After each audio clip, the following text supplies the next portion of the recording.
আর হাতে গোনা মাত্র কয়দিন, তারপরেই কিন্তু আসছে বড়দিন অর্থাৎ ক্রিসমাস।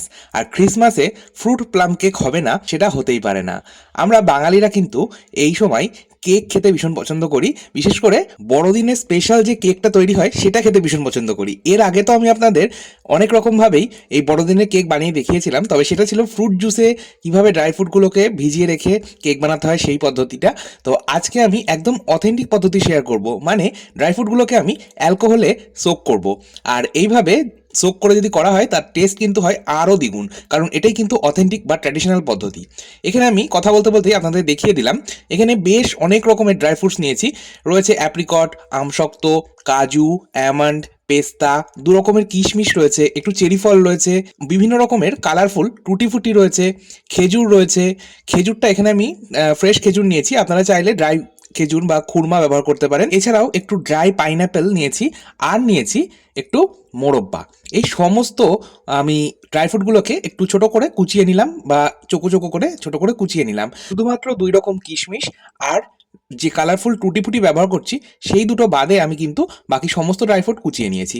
এবার এই সমস্ত ড্রাই ফ্রুটস, মানে কুচিয়ে নেওয়া ড্রাই ফ্রুটস একটা বড় মিক্সিং বোলের মধ্যে নিয়ে নিলাম। এখন আমি নিয়েছি একটা কমলা লেবু। এবার একটা গ্রেটারের সাহায্যে আমি কমলা লেবুর ওপরের যে পাতলা কমলা খোসাটা থাকে বা স্কিনটা থাকে সেটাকে আমরা এইভাবে গ্রেটার দিয়ে গ্রেট করে নেব বা কুড়িয়ে নেব। আপনারা অবশ্যই একটা জিনিস কিন্তু এই সময় খেয়াল রাখবেন, কমলা লেবুর ওপরের যে পাতলা অরেঞ্জ কালারের যে খোসাটা রয়েছে সেটাই শুধুমাত্র যেন এই সময় গ্রেট করা হয় বা কুড়ানো হয়। যদি এর নিচে যে সাদা অংশটা রয়েছে, মানে খোসাটার নিচে যে সাদা অংশটা রয়েছে সেটা যদি আঁচড় লেগে যায়, তাহলে কিন্তু এই যে আমরা কেকটা বানাচ্ছি সেটা তেতো হয়ে যেতে পারে। তাই খুব সাবধানে আমাদের এই সময় কাজটা করতে হবে। আমি খুব সাবধানে হালকা হাতে জাস্ট একবার করে আমি আঁচড় দিয়ে আমি কমলা যে খোসাটা রয়েছে বা অরেঞ্জ পিল রয়েছে সেটাকে আমি গ্রেট করে নিলাম বা কুড়িয়ে নিলাম। এবার আমি এর মধ্যে আরও দুরকম মশলা ব্যবহার করব। এখানে আমি একটু জায়ফল নিয়েছিলাম, একটা ছোটো জায়ফলের অর্ধেকটা নিয়েছি, যেটাকে গ্রেটারে গ্রেট করে ব্যবহার করলাম।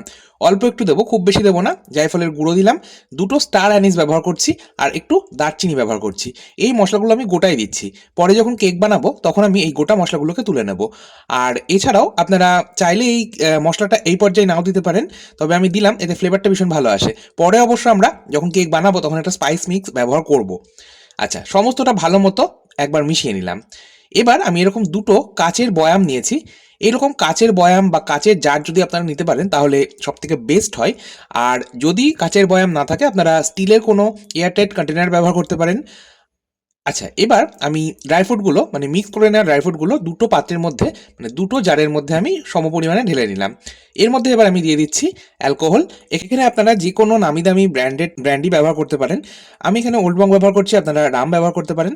যাই হোক, এবার সমস্তটা ভালো মতো একবার মুখটাকে বন্ধ করে দিয়ে, মানে কোটোর মুখটাকে বন্ধ করে দিয়ে সমস্তটা একবার এইভাবে শেক করে নেব বা ঝাঁকিয়ে নেব। এইভাবে ঝাঁকিয়ে নেওয়াটা কিন্তু অত্যন্ত জরুরি। এবার এটা আমি রেখে দেবো।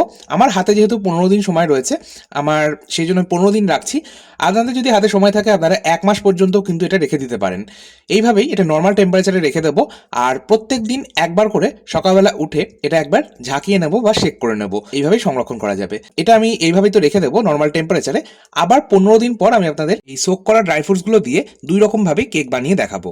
ডিম দিয়ে কেক বানাবো, আবার ডিম ছাড়াও কেক বানিয়ে দেখাবো।